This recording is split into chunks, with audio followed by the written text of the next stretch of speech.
Hello, this is Craig. I'm going to walk you through the image recipe for this fall shot that we did and just show you how simple it is actually to come from a rather nice shot but then to just dress it up and give it a bit of a nice artistic finish, a little more powerful impact, a little more opportunity for sales from your images.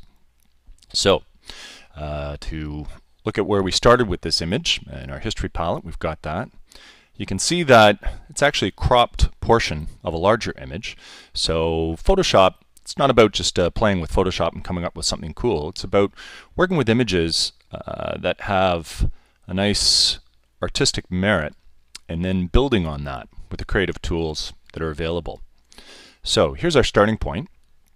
And we made use of the preset effects for the HDR treatment in Lightroom in terms of where we originally started from the image.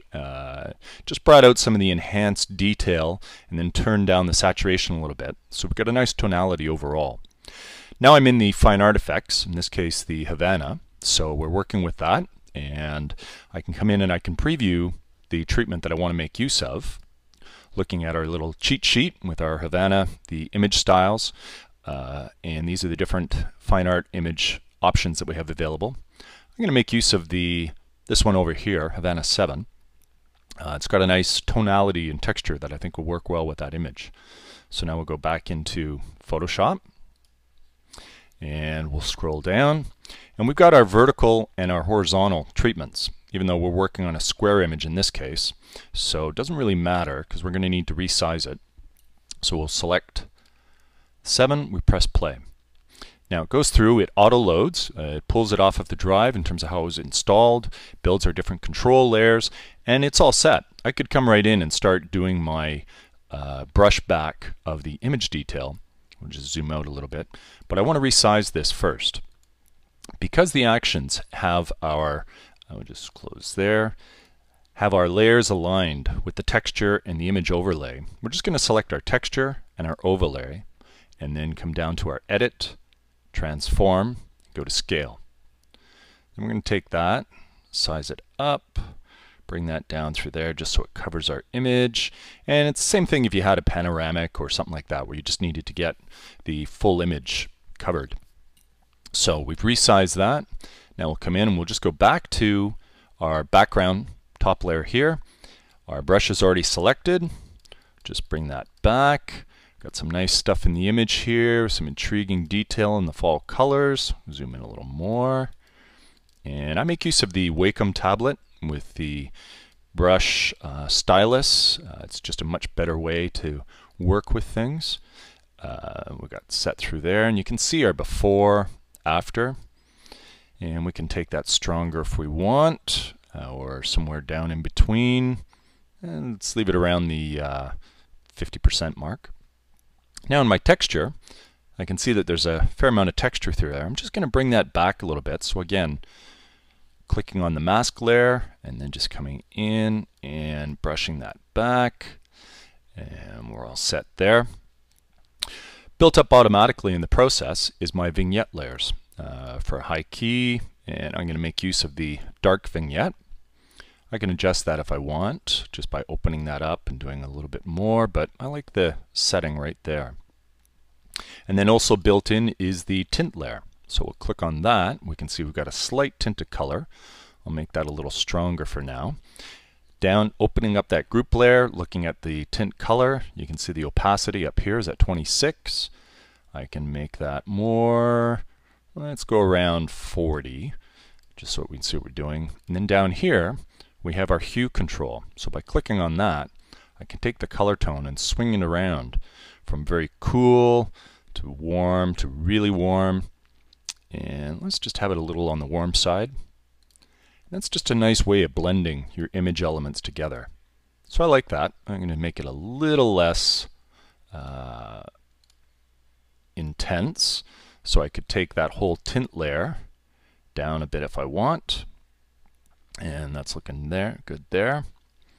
So if we want to keep track of where we are, there's our original, and there's where we've done our nice fine art treatments throughout. Very quick, very simple. Now let's go in and select an edge that we want. So we'll scroll down till we have our treatments through here, And I'll make use of the edge clear border, press play. Now it's looking for the edges, and we'll just select, let's try like this one. It's got a nice clean edge to it. Press play. Now this is kind of cool because the edge already has its, the edge overlay already has its shape and resolution. If I scroll down to our image, down to our image on here, it's now going to resize that proportionally and to the resolution of my target image. And you can see how that's now reshaped it to a square, and it's cued me to just fine-tune how that comes together. We're just going to reposition it like that. This is all done automatically. And again, your images with your treatments with the first one in the options for your horizontal and the vertical have your step-by-step walkthrough instructions. So it's turned off in the other ones. So walking through those individual stages teaches you how to use the actions very simply. So anyways, on my edge treatment, I can preview it on and off, and I like it there. So here's where we started. There's where we're at now. And my last thing I'm going to do is we're going to do a frame effect over it. So as we scroll down, we're going to make use of our framing treatments through here. Before I do that though, I'm going to select a background color for the frame.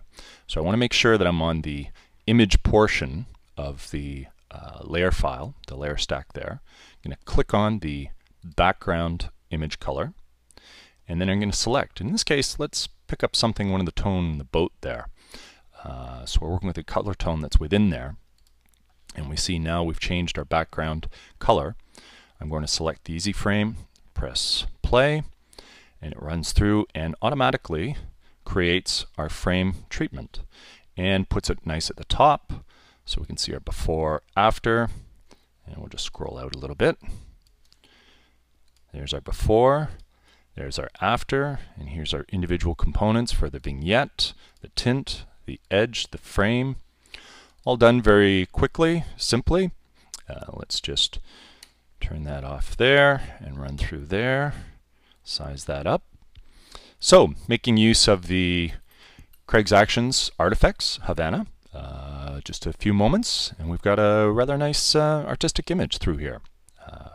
Enjoy.